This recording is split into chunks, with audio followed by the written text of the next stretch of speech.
The guy who tried to get into my apartment scheduled it through the company calendar. We use a co-working space. Hot desks, shared meeting rooms, the usual open plan hell. I always book the same corner pod by the fake plant. It doesn't matter on paper, but it's the one place that feels like mine. That morning I open the booking app and see my pod blocked out all day by a name I don't recognize. Annoying, but whatever. I pick another pod near the hallway, plug in, start scrolling through emails. 10 minutes later, he shows up. I know it's him before he even speaks, just from the way he walks and like he already owns the space. He glances at the room name, then at me, like I'm the one who messed up. "You're my name, right?" he says. I never told him that. His badge hangs backwards, so I can't see his name yet. He steps closer, grinning like we're old friends who planned this. He rattles off my team, my manager, then my hometown, the small one I don't put on LinkedIn. He says he saw my intro thread on our company subreddit and liked my vibe. I did one intro post, couple lines, one picture. It did not include where my mom still lives, what high school I went to, what streets I used to walk. He shouldn't know any of that, but he does. I laugh it off because that's what you do. "Damn, you did your research." I say, like that makes it normal. He shrugs and calls it good ascent, like it's a game. Instead of going to whatever desk he booked, he drops his stuff at the shared table outside my pod. Out of the whole floor, he chooses the seat with a perfect view of my screen. Every time I glance up, his eyes flick back to his laptop a second too late. Around 11, he leans in the pod doorway without knocking. "Hey, mind if I use the TV in here real quick?" Ours is broken. He doesn't wait for an answer. He just reaches past me, grabs the HDMI cable, and plugs it into his laptop. The room TV wakes up. His desktop flashes for half a second, then my screen jumps onto it instead. My wallpaper, my browser, my open tabs. He's mirroring my laptop, not his. "Oh, wrong input," he laughs, but his thumb doesn't hit the power right away. On the TV, my cursor blinks in shipping form. Autofill drops down, huge on the screen. My full name, street, building, apartment number. My body moves before my brain. I slam my laptop shut, so hard it echoes. The TV cuts to black. He grins.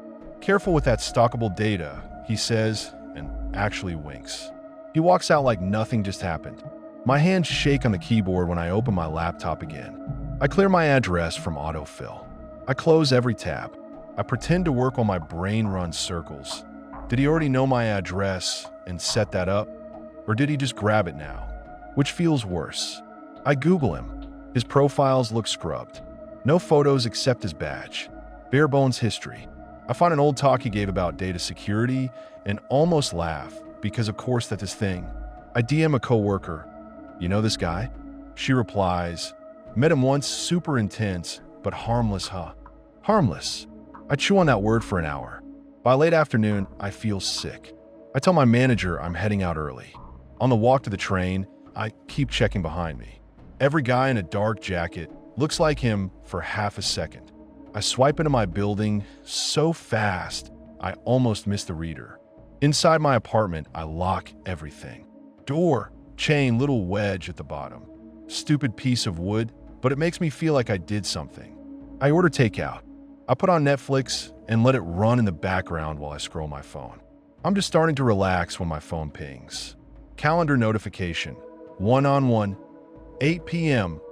Off-site in 15 minutes. Company calendar, not personal. I tap it open. Title, one-on-one, 8 p.m. Off-site. Location, my building's full address. Description, my full address again, plus my apartment number. Created by, his name.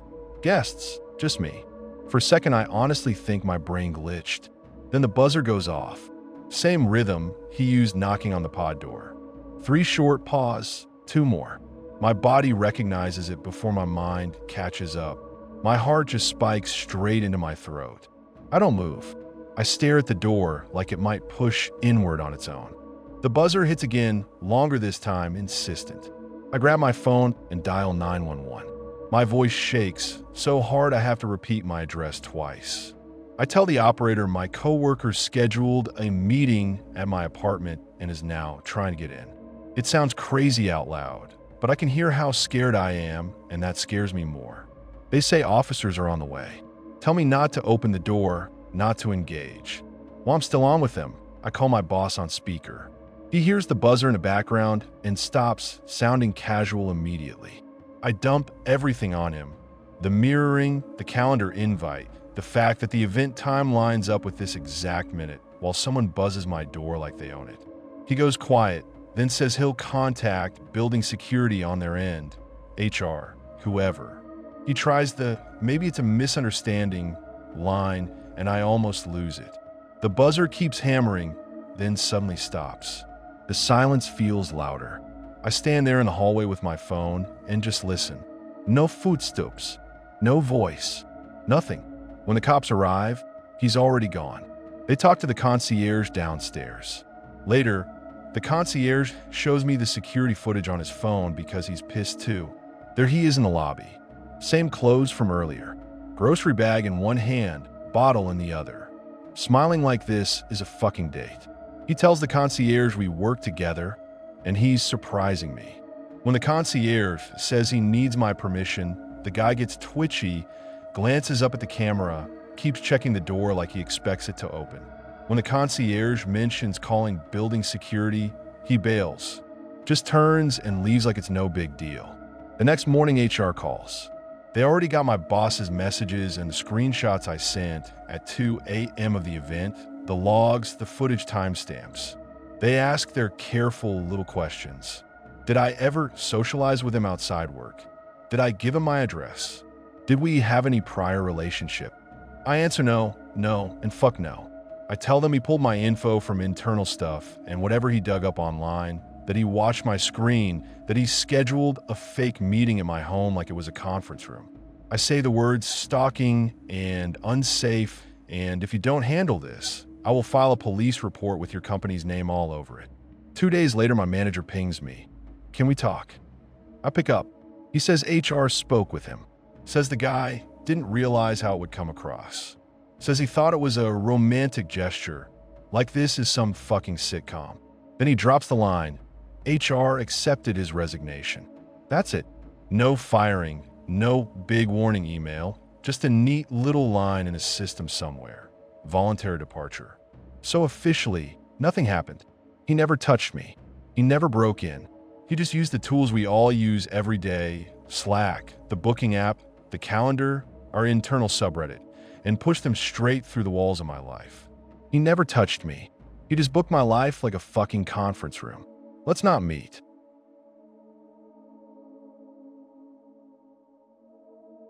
My aisle seat buddy, on every flight we took somehow always chose the window next to me. I didn't notice him at first. When you fly a lot, everyone blurs. Same suits, same roller bags, same dead eyes. I lived in that loop. Same routes every week, same 6 a.m. alarms, same overpriced coffee swallowed while half awake. So when I realized I'd seen this guy before, my brain tried to file it as nothing. Mid-40s, boring blazer, receding hairline, those dad sneakers business guys think are subtle. He always carried a book, but never opened it. Just rested it on his lap like a prop. First couple of times, he was 2 seats away, diagonally behind or ahead. I'd feel that prickly sensation of someone looking at my screen, glance over, and his eyes would flick back to the window. Normal enough. Planes are full of nosy people. The third time I saw him, something actually twisted in my gut. Different airline, different gate, but same man, same closed book, same "I'm not looking at you" posture. We boarded almost together, ended up in the same row again. After landing at baggage claim, he drifted over like we'd planned to meet. He smiled and said, "We seem to be on the same schedule." Like it was funny. I gave that weak laugh you use when a stranger is too familiar, stared hard at the carousel, and got the hell out of there. In the car home, the whole thing kept replaying. Once is random, twice is coincidence, 3 times is a pattern. I told myself I was being dramatic. Still, next trip I switched carriers. Whole new airline, different departure time, extra layover. I even bragged to myself about it. Look at you, breaking the algorithm. I boarded late on purpose. Figured if he was just some regular on my route, I'd leave him behind with my old loyalty number. I found my row, looked up, and my stomach dropped. He was already in the window seat, eyes closed, book on his lap like always. When I sat down, he did this fake little "oh wow" expression, like the universe just pulled a prank on him. No comment, no hello, just that look.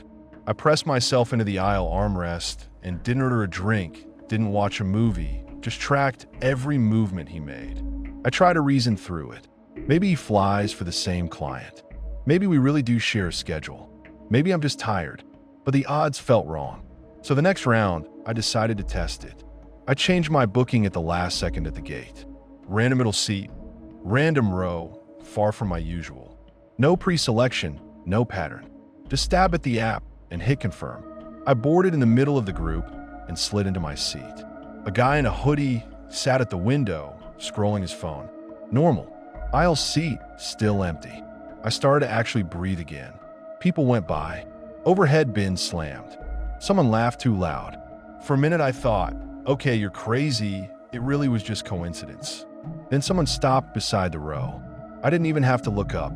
I felt that soap and plain smell, that quiet little pause. I forced myself to look anyway. It was him, holding his boarding pass like proof. He leaned over me, not to me, past me, and said to the hoodie guy, "Hey, my coworker's in the middle. Mind switching so we can sit together?" Coworker, like we're just a pair of consultants. Not even questioned to me, just stated as a fact. The hoodie guy shrugged, unbuckled, and moved. Nobody thought it was weird. Why would they? It sounded so ordinary. I sat there, suddenly pinned between this stranger and the aisle, heart pounding so hard my hand shook. I didn't say, "We don't work together." I didn't say anything. The plane filled. He settled into the window, shut his eyes, little smile at the corner of his mouth. When the flight attendant came around for drinks, I opened my mouth to order, but he spoke first. "She'll have ginger ale, no ice," he said. My exact order. My weird little routine. I never said it around him before. Not once. The attendant nodded and moved on like nothing happened. I stared at him. He didn't look back, just said quietly, almost amused, "You always get that." Like he'd earned the right to know. Turbulence hit later, and I grabbed the armrest so hard my fingers hurt. I heard him exhale, almost like a sigh of contentment. After that trip, I went full paranoiac. I checked my bag for trackers, went through my email for leaks, switched my frequent flyer number, killed autofill. Nothing explained it. The thing that really broke me was Reddit. I used the app on flights all the time. Ship posts, little rants about delays, pictures of crappy airport food. Nothing connected to my real name. Just anonymous whining at 35,000 feet. One flight, I posted about a gate change that had me sprinting across the terminal. 10 minutes later, still in the air, I got notification. New comment from a brand new account. No history. "You handled it really well," it said. Most people panic when they're that scared of flying. That word again, scared. I didn't write that I was scared. I wrote that I was pissed. I clicked their profile. Empty. I scrolled back through my posts and saw more. The same account, replying to random things I'd written on planes. Under a photo of a shitty sandwich. "You keep buying that even though you hate it." Under a rant about a delay. "At least you'll still make your usual connection in Chicago." I never said Chicago. I never said I'd had that sandwich before. The comments weren't just about what I wrote. They were about what I did. My habits. The way I reacted. The way I sat and waited. Once I noticed it, I couldn't unsee it. I deleted the app from my home screen, but kept checking from the browser like an addict. The account would go quiet for a few days, then pop up again the next time I flew. When I stopped flying, it stopped posting. I started renting cars and driving instead. 8, 9 hours didn't matter.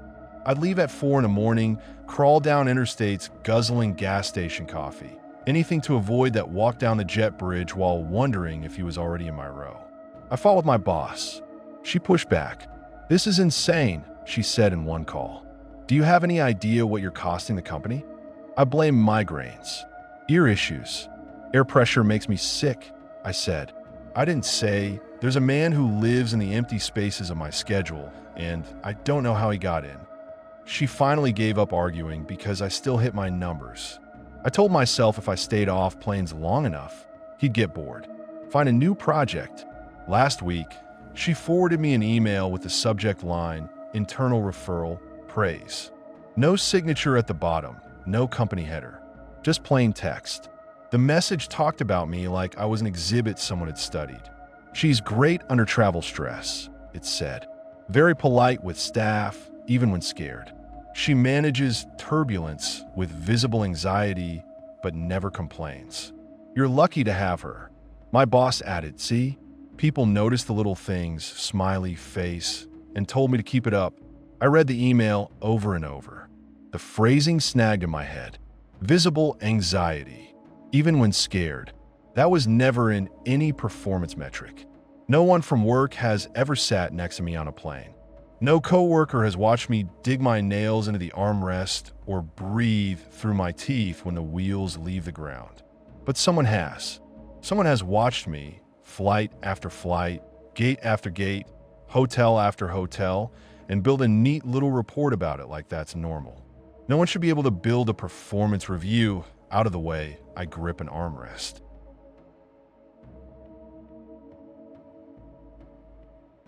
I fixed a stranger's buffering problem and found a wall of live bedroom cameras he swore were just streams. Side gig, remote tech support off a Reddit marketplace. People post, I jump in, fix shit, they send cash. I sit at my desk after work with a drink, queue up jobs, half on autopilot. Dumb printer stuff, my laptop is slow, kids installing crapware. Nothing special. That night, this guy messages me. Username is just random letters and numbers. No profile, no history. His post says his media center lags when monitoring feeds for work. I roll my eyes, but money's money. I send him my usual boilerplate. Install the remote client, accept the session, share your screen. He connects. No cam, no mic, just a cursor already moving like he's done this 1,000 times. He clicks share screen. His desktop comes up and my brain stalls. There's no wallpaper, no icons, nothing. Just this perfect grid of VLC windows, tiled edge to edge. At least 20 of them. Each one low-res, dark, grainy. Bedrooms, mostly.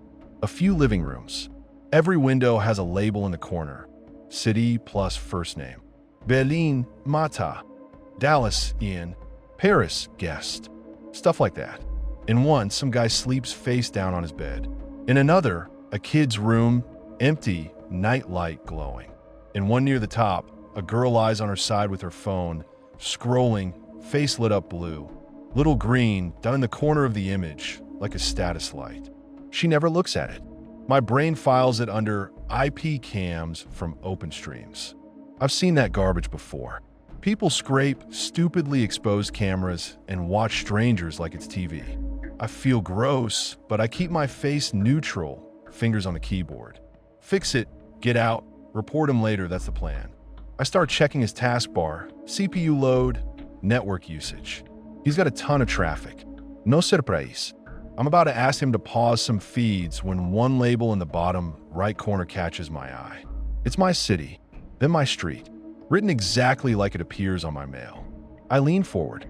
The camera view looks through a second-floor window into a living room. Gray couch, cheap coffee table, TV, glow filling the room. There's a blanket over the back of the couch, half sliding off. A small laundry pile on the arm. Familiar shape, familiar color. There's a guy slumped on the couch in the frame, remote in hand, half asleep, chin tucked down. It's me. I watch my hand on the screen, scratch my jaw, slow and lazy. At the same time, on my actual couch in the other room, I feel my fingers move. No delay, no buffering. It's live. Everything in my body just locks up. My scalp tingles, ears ring, hands go cold. I forget to breathe. I'm staring at a stranger's screen that is staring in my living room, watching me while I sit in the next room. His mouse drifts toward the close button on that exact window, like he knows I noticed. That snaps me out of it. I slam out a message in the remote chat. Don't close that. I need to check bandwidth on that specific stream. He stops. Cursor hovers. I grab a full screenshot, his whole desktop, every tile including my living room. I dragged the file out of the remote session to my own desktop, like I'm rescuing it from a fire. Then I killed the session from my side. No would be, no explanation. Just gone. I rip my headset off, shove my chair back, almost fall. My legs move on their own. I bolt down the hall and into my living room. TV's still on. Same show. Same position on the couch where I saw myself. The window behind the TV is open a crack, blinds half tilted like always. Perfect angle from outside, I realize.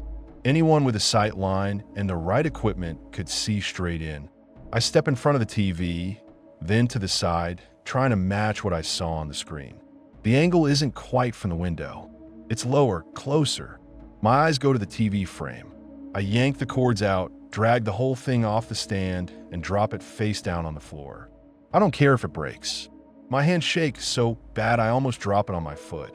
I kneel and run my fingers along the edges, the vents, the bezel, feeling for anything off. Top edge, right near the middle, I spot it. A tiny pinhole in the plastic where there shouldn't be one, with a faint smear of dried glue trying to blend into the dust. If you didn't know to look, you'd never see it. I dig my nail into the spot. The plastic layer lifts like a sticker. Under it, nestled into the frame, there's a tiny black camera module, lens the size of a pinhead, wires disappearing into the TV casing. My stomach flips. Someone installed this. Not a factory fluke. Not some dumb coincidence.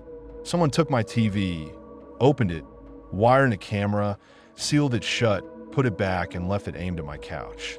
I think about the landlord, the previous tenant, the used electronics shop where I bought the TV. I can't land on one face. All I see is that bastard's desktop with 20 little windows of people who have no idea they're part of his rotation. I grab my phone and call the cops. My voice comes out weird, high and tight. I say hidden camera and live stream, and suddenly the bored tone on the other end disappears. They tell me not to touch anything. I already broke that rule, but whatever. 2 officers show up. One older, one younger. They walk in like they expect bullshit, then see the TV on the floor and my hand still shaking. I show them the pinhole and the camera, the glue, the screenshot on my monitor. My face on that bastard screen, next to Paris, Guest, and Berlin, Marta, and all the others. They ask me how I found the guy, what software I used, did I visit any weird sites. I keep repeating the same thing. I do remote support through Reddit. He hired me. He was watching me in my own house. Saying it out loud makes it feel more insane, not less. The older cop pokes around the bezel with a pen and mutters, "Yeah, that's not standard. No cheat." I point at the grid of streams in the screenshot. I say, "Those other people, are you going to tell them? Do you even know who they are?" They trade a look and give me that classic, "we'll investigate" line that sounds like a shrug with extra steps. They take the TV. They take my screenshot, my statement, my contact info. Before they leave, the older one tells me, almost like advice, that I should probably stop doing random remote sessions with strangers. Like I brought this on myself by trying to fix a guy's lag. After they go, the silence in the apartment feels wrong. Heavy. I unplug my router, yank my webcam off my monitor, tape over every stupid little LED on everything. I close every blind, pull every curtain tight, double-check every lock twice. It doesn't help. The feeling doesn't leave. I sit on my bare TV stand and keep seeing that grid in my head, my own life, as just one square. For him, I wasn't special. I was just city street, a tile, a channel. I log back onto Reddit from my phone, open our DM thread to grab his username again. It just says deleted. His account's gone. Every post, every comment wiped. Like he never existed. That's when it really sinks in. He knew how to disappear. This wasn't his first time. For every person who finds a camera, there are probably hundreds who never do. They move apartments, sell TVs, toss routers, and the feed just jumps to the next poor bastard. I still work in IT, but I refuse to remote into anyone's machine now. I can't shake the memory of my own living room playing back to me on some bored bastard screen. Just one window and a grid of people who never agreed to be watched.